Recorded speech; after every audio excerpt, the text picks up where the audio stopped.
Story Grows. I'm Brian Patton. Today we welcome Heretoir drummer Nils Groth to the podcast.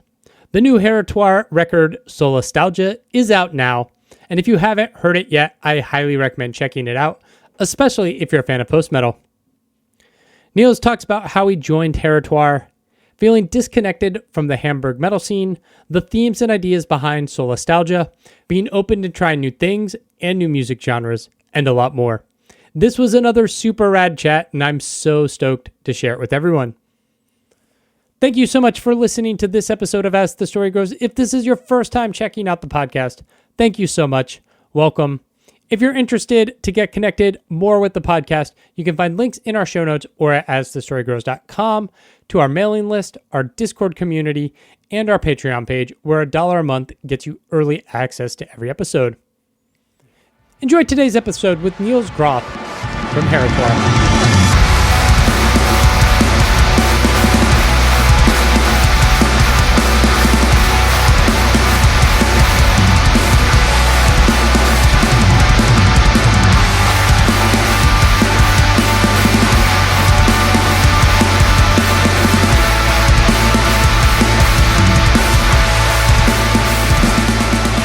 Because also my mobile is old and crappy, so I have to have it on a electronic device. But I think, let me have a look if it works like that here.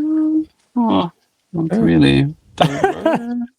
I'm really sorry. Oh, I might be okay in a second. Also, it's the rental car that the others drove, and I have no idea how this all works. Yeah. But we're close to having it.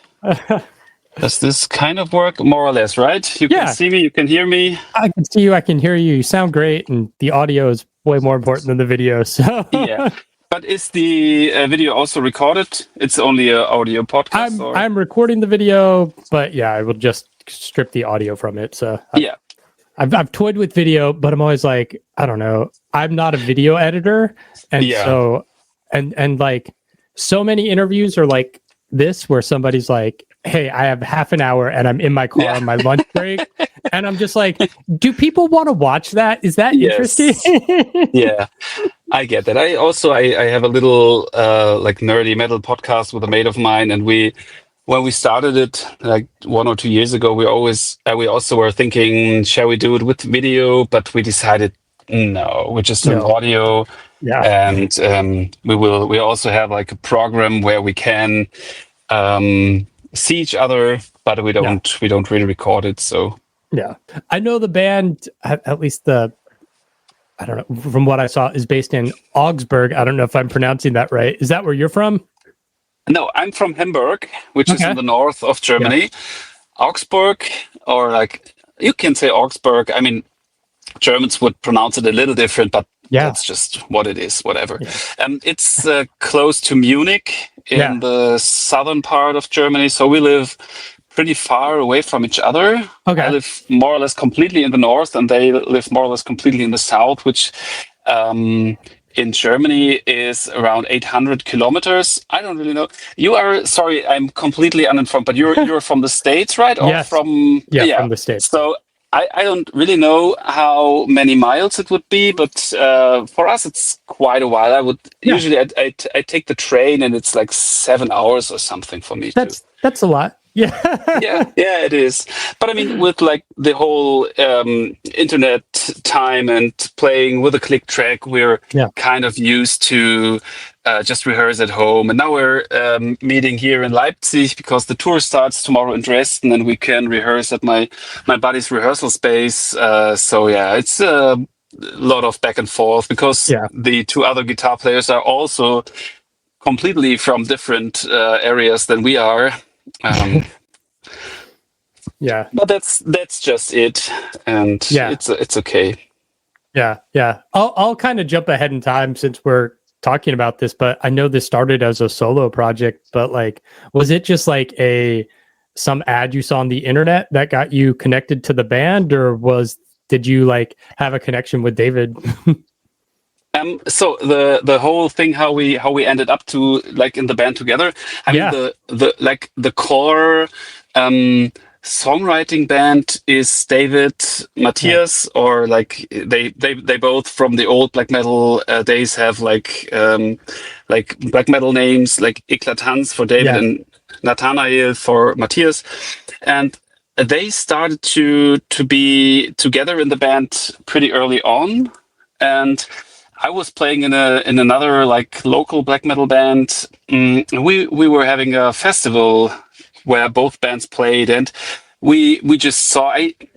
Do you know Modern Life is War, like a hardcore band from the States? And I think Max, who was the guitar player back then, he had a zipper like with a Modern Life is War back patch or something, and I was like, oh yeah, those guys have to be good guys, because in the black metal scene, the sketchy people are always around the block, and I was pretty happy to have the not sketchy people, or like I thought they were not sketchy. And then it just took us a few minutes to just recognize that we kind of enjoy the same music. And then I think at first David and I were in contact, and I shortly after recorded the re-release of the first demo that he did. It ended up becoming Substanz.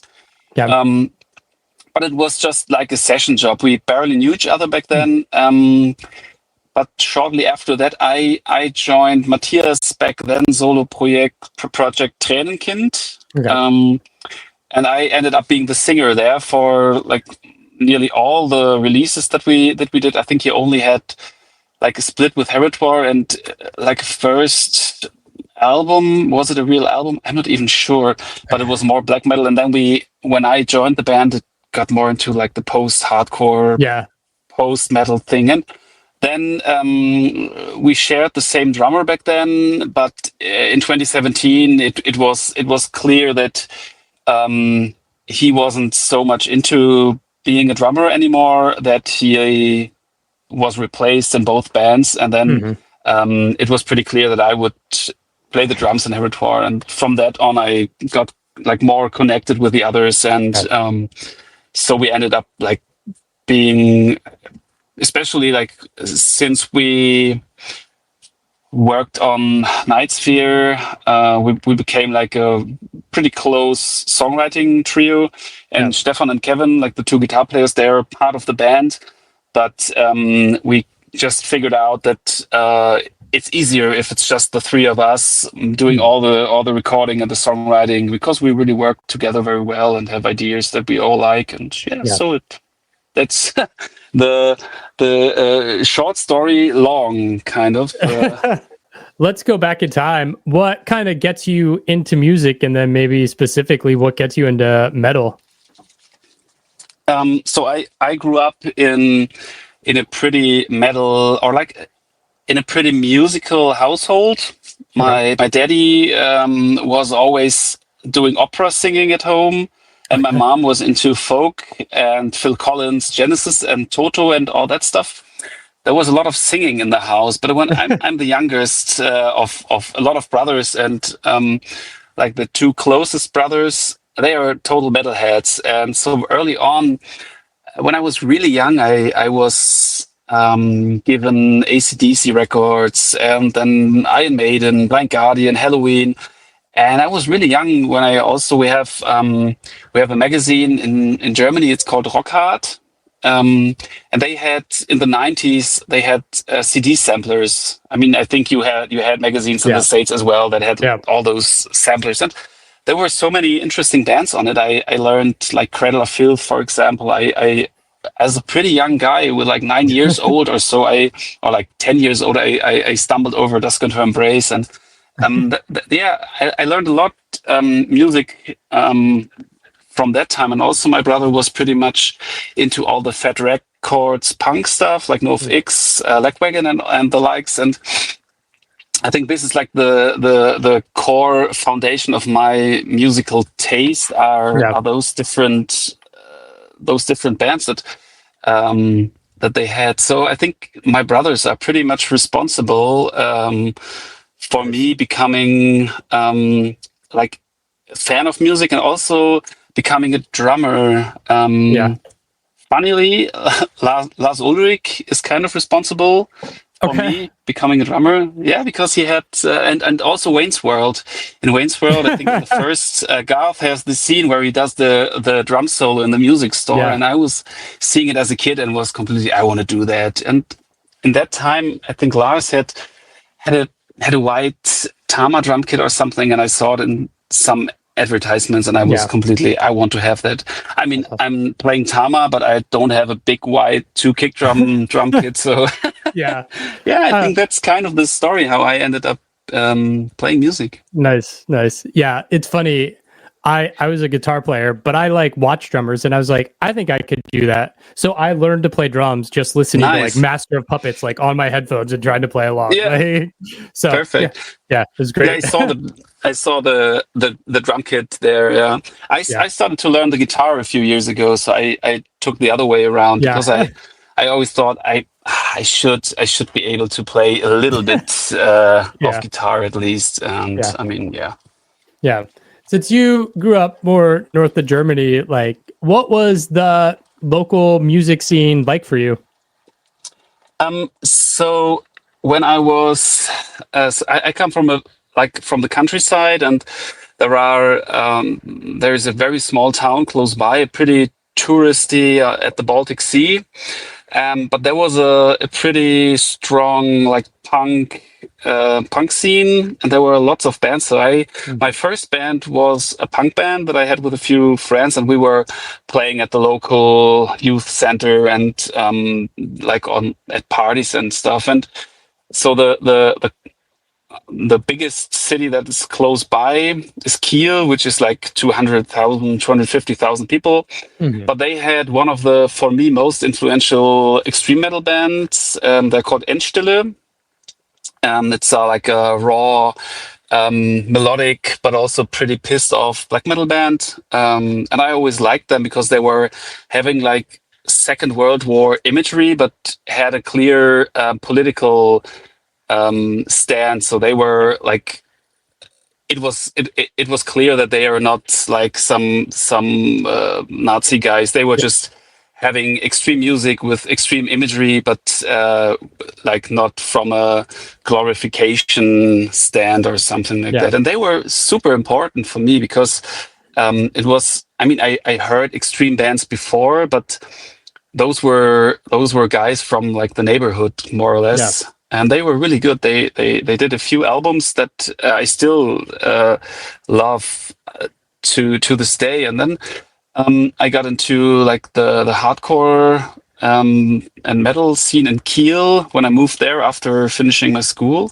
Mm-hmm. But also at that time I was playing in Office, which is like a death doom band in Hamburg. So I was pretty young, like 19 or something, and I was finding my way already in the Hamburg metal scene. So I was like connected. And then I kind of stayed like for a few years in Office. And with that band, it was like my first band that took it a bit more serious, where we were playing like more outside of Hamburg and even outside of Germany. And I did my first tour back then with that band. And so the Hamburg scene nowadays is,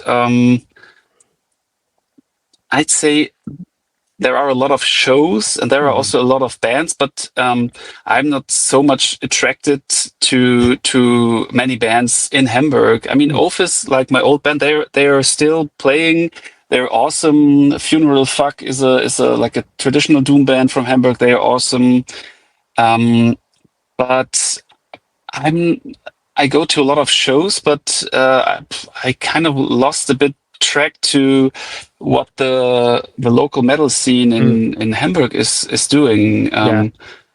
So it shouldn't sound like arrogant or something, because I really care about, but I care about like, not like the scene at home, but general, like, you know, like there are so many good bands and I have so many like super talented friends, like in Germany or like worldwide. And I try to always keep up to date what they are doing, or like in general, what bands are doing. So, I mean, there are a few. There's a cool hardcore band in Hamburg. They're called Quit.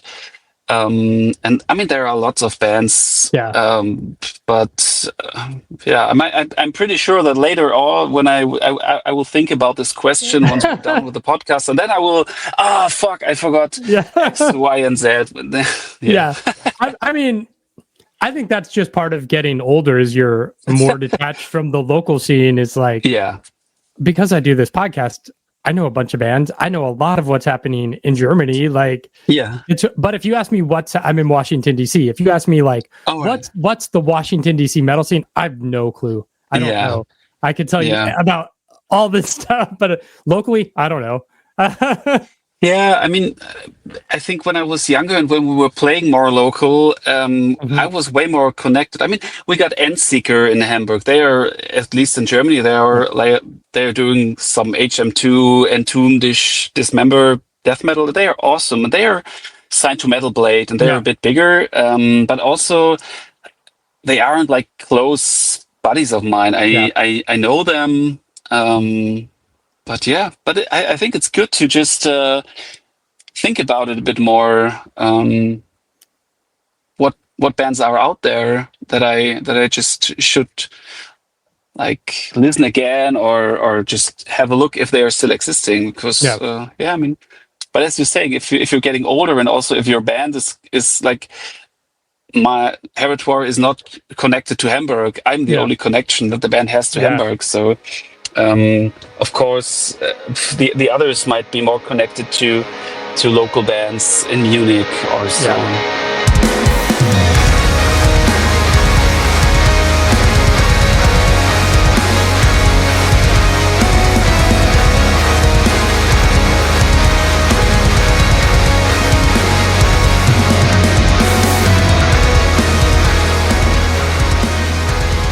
This new album's called Solastalgia. I don't know if I'm pronouncing that right. Yeah. It seems like this record really deals with, I don't know, whether it's the climate disaster or just like a disconnection of how modern technology has taken us away from nature. How much do you guys collectively as a band talk about the lyrical concept of a record, or how much of that is just presented as like, you know, David or whoever's writing the lyrics, and then it's just, you're just signed on to whatever they're writing? So this differs a lot. I will go to Solastalgia in a minute, but Night Sphere, for example, was completely written by Matthias, by our bass player. It's a concept album. He wrote the music, he wrote the lyrics, he chose all the titles, he chose the artwork, and then we worked like the melody lines, the vocals. We worked together in the studio, and David did a lot of like the melodies on top of it. But for Solastalgia, it was David, Matthias, and me writing the lyrics. And if you look at the album, like the album is called Solastalgia, and the overall theme, I would say, is grief.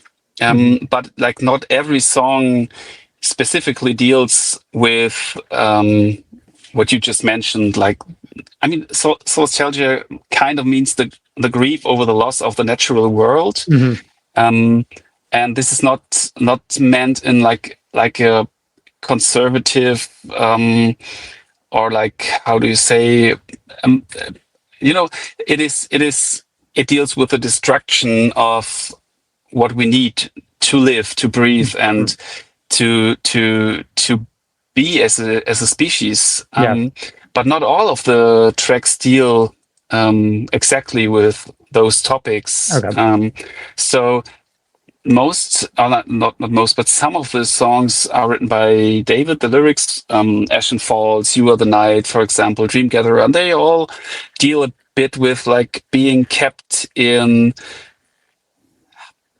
It might sound a bit corny, but just in the capitalist workforce, to really struggle to work, I don't know, 60, 70 hours a week and being completely ripped apart by your day job.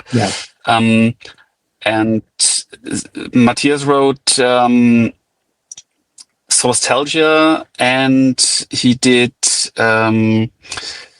Season of Grief, and those are, I think, way more explicit in their meaning. Oh, I'm wrong. Matthias did not write Solastalgia completely. It is funny because all the three of us wrote some bits and pieces, and I think Matthias just put it together. Okay. So, yeah, I mean, we all talk about, especially Matthias and I. He's like my closest friend, and we're talking a lot about what is important to us and how we're living in this insane lifetime where you think every decision that's made by the ruling class or by like politicians is like for the worst, for like the most of the people.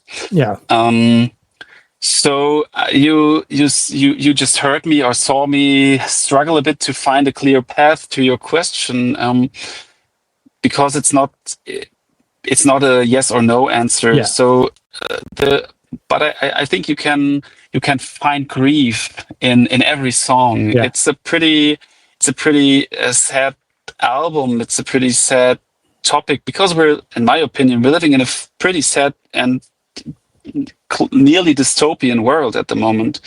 But if you, for example, take Dream Gatherer, I interpret the lyrics also as pretty sad, kind of. But you can also read it, and I think combined to the music, you can also read it a bit as some kind of refuge, to just dream away and just be with yourself, or just be at peace for a little while. And I mean, it's not that like most of us are pretty privileged people. Most of us studied, we have well-paid jobs and stuff like that. You know, we're far away from being like people who really, really suffer and struggle in the world. But I mean, this is also always the question, how to use your voice. And I mean, the grief and the struggle we have are, for us at least, are real. Other people might see it differently or might have different opinions, but that's okay. Yeah. It's a fascinating balance because that sadness and heaviness is definitely on the record when you listen to it. But on like a musical side, there's still this like beauty there. Like the album is just like beautiful. So you have this sadness and this beauty at the same time that's like ever present on this album. Well, thank you very, very, very much. Yeah, I mean, I think music has to be music has to touch me and has to be catchy for me. I'm not a friend of like super music that's very hard to listen to, or that's super like dissonant or so. I mean, there are a little dissonant pieces here and there for us, but I tend to, even like with the aggressive music, I like it more if you feel that there is some sense of, not really to say like poppiness or so, but I want a good song, and I love melodies. I think like having good melodies, and we're so privileged that Dave, as the singer, evolved over the years. I think he was a good singer already on like the early works, but he got so much better over the years, and he's able to sing so many different voices, and also he has a very good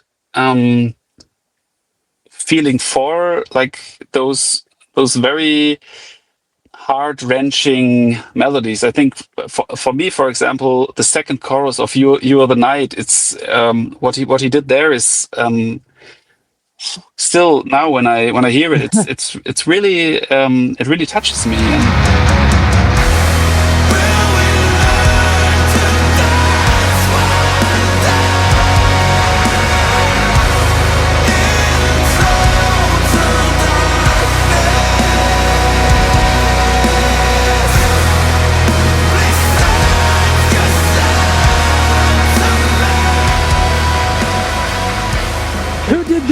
album artwork for you guys? So we had something completely different in mind, but the person that we wanted to work with just struggled to get it done. And Matthias is always someone who looks out for artworks, for shirts, or he's responsible like for every artwork that we had, like more or less. I think maybe Dave planned the circle and the self-titled, but like Matthias usually looks out for artists who could work for us, or who could we get a license from. And he found this person. I think his name is Rudolf Hima. It's like a nickname. He's from Indonesia, I think, and he has this beautiful like his Instagram page is full of like old creatures, like animals that were roaming this planet but are like extinct for thousands of years. And Matthias found this terror bird, and I saw it and I was like, yes, I'm sold. David was a little bit, ooh, this is weird for us. But I had the feeling, yes, it's a bit weird for us, but it's a perfect artwork because it's super recognizable. It totally fits the whole theme, because I think also the artwork is beautiful and like totally aggressive and brutal. And if you order like the vinyl, not you personally, but if people order it or like the CD, and if you look at the booklet, there are I think 8 or 10 more drawings of the artist, with several creatures that are extinct today. And it's a beautiful collection of very, very great artwork. And he was super happy that we approached him and asked if we could license it, and he made a very good price for us. And so we're very, very happy that we found this awesome artist. And it's a cool painting because when you like stare at it, because it's also like it says Extinction Songs on there, the way the paint is, it kind of looks like things are disintegrating, and it's like, I don't know, it's like an extra layer of meaning that's maybe not even there that I read into it. But I mean, isn't that perfect if an artwork or something like lets you find your own meaning in it. Also lyrics, I think I like it when I understand what a band is talking about, but I also like it sometimes when the meaning isn't like completely clear, if there is a little bit ambiguity. And if you can just find your own path throughout that. Yeah, for sure. Album's out Friday. Very exciting. You guys are touring through Germany. Is that just you said you guys all work jobs. Is that the plan, just to, have the record out, tour Germany, and then kind of see what happens in the new year? So we are touring not only Germany, but also the surroundings with like Czech Republic, Switzerland, Austria, France, and Netherlands and stuff. But of course, I mean, it is super, super hard to make a living with music. I mean, I hope most people know that, and we're super grateful that we have supportive fans who still they come to our shows, they buy our merch. Some people have bought their 10th shirt from us or something, and it's awesome. And there are people who come to all the shows. But once we're done with the tour, we have to go back to our day jobs. But we're already writing new material. There are a few more shows this year, like 2 festivals, and already one like in January. And I think we had like years ago, it took us a lot of time to record new music, but luckily, as it's like 2 or 3 songwriters now, we can work on a new material So yeah, I'm pretty sure we might do another tour next year. We're really want to tour the States, but it's so expensive to even get the visa, and then it's not even clear if you're allowed to enter the country. And especially like for me, I'm a teacher, and in Germany it's not so easy to get out of teaching. I mean, maybe it's the same in the States. Apart from the holidays, I have a pretty cool headmaster, and now I can go on tour but I mean, we had like school now. I usually I would have been in school today, but I got off for a month. She let me go, which is super cool. But so with like touring the States, it's very difficult. But we will do our best. It's a big dream to. I've never been to the States, and I really want to one day. It's a fucking mess here right now.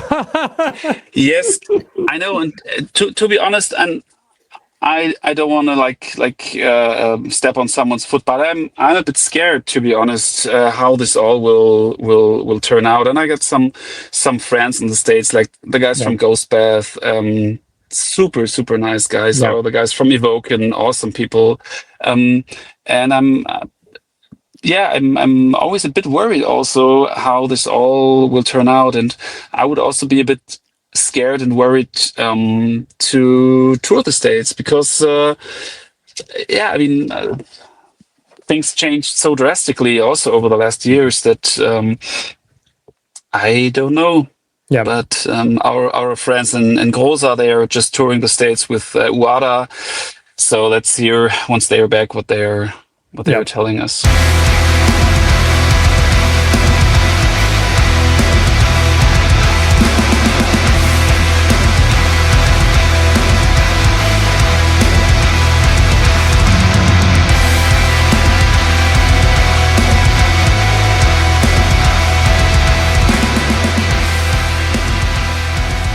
If you haven't heard the band, or if you heard the band, but we really like to hear what people think about what we're doing, because the whole interaction with like the fans, or also with the people who who just hear the music, is super important for us.